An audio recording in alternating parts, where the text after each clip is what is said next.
RVA terim tonglon angai tu zui kongit munda paulen autte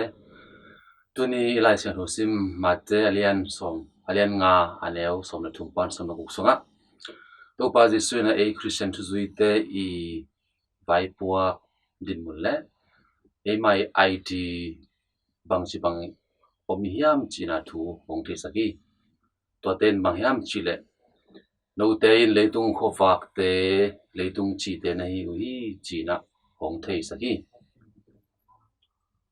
ei ni sinun ta na so yet chang hi chi te na china bang hong nei sakiam chile e mai ni sim an buka I bol te nekle don te china an kam lim na hong nei saka to tak te to chi mai zong van te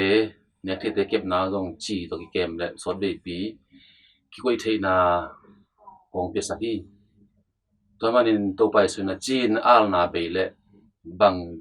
in ki jang thei ding yam china ongen ma bang na eten chi ma bang ni te yom na imun chia da mi te alung kim sak thei khal khat ki job na te ya alim tang sak thei tanu ta pa te iswa zo onang chi bang na al na ini ding sama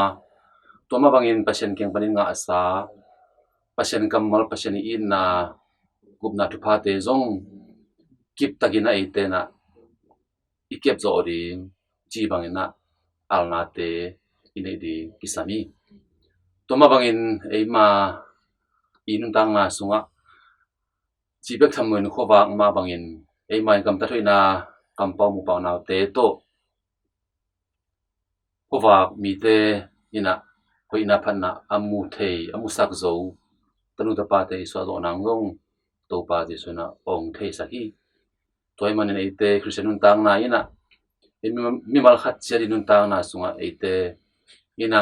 leitung chi te hianga leitung khobak te hi na thu zui khadi din mun pan mun le e mai ID pen leitung chi leitung khobak hi ilai sang lu sunga ye tak te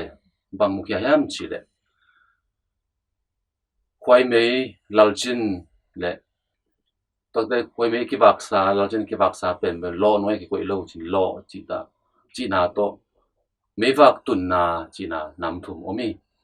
laljin chi tak te pen bal ite na pasien kyang pani nga sa pasien kamal hi a to kamal ma bang ina ite na to kamal anung ta thei nang ina laljin zong ama wak tang the loina laljin na tan thei nang na atui jinan ki sam ma banga ite nun tang na songa zong tua pasien kyang pani nga sa kamal te pasien kamal te anung tak thei nang ite na hiya kat di pasien kamal to ikizop ten ding thu pi hi to tak te lo chi chang jong pen aki vaksa laljin khwai mei pen lo noi koi lo I lo in bang gen yam chi le to khowak nong kai sak thei leitung ming te ngei na leitung ming te ngai sut na te nuaya e to inga sa pasien kamal pen ki koi ngei lo dinga tawang koi na ina pasien kamal pen ite na anen yam ki bang hi to sa ina mewak tun na a hi khasiang tho tung ite na ki nga in to pasien kamal inga sa te tung to na khasiang lo to ite ni sinung tang na sunga khasiang lo so ki bual di khasiang tho to nun tak pi di khasiang tho makai na zui na thu ma tang sung le ilem na ki pol na sunga inun tak ding tu ni to pa ji suina ong thei saki to manin to hi manina e mai Christian nun zui khadi vai puak idin mun le ya di ite ki chiang ina lai sang tho khan na tu ni sim koren ni na alian khat aneu som ger pan som ni le ni songa zong polina to pa ji thu to sai na gen na te zong hi le hi ma hi chiren ai manina amai thu gen na te pen thu man thu tang hi khadi chang na hilowi chi zel khadi chang hi ma hi chi zel khel pa pa lo na hi ma hi chi te pen hi ma pai so ka achi ai na thu iza hi toy mane ten zong bisop na sakramento tung to na inga kit sa pasien tanu ta pa sa te tung to ni na ete ni sim ta na sunga leitung kho wak te leitung chi te iswa pai thit nang na ete na hi ma hi chi na e mani sim ta na sunga achi ten zo tanu ta pa te so ten nang le e mai din mun e mai idea hi leitung kho wak leitung chi te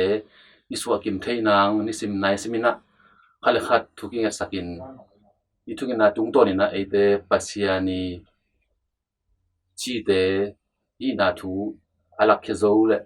leitung khowak hi na te alak khe zo pasian tanu ta pa te iswa zo den na na khal khat thungen na so ki kok chan ni tha ki pian ni ko long dami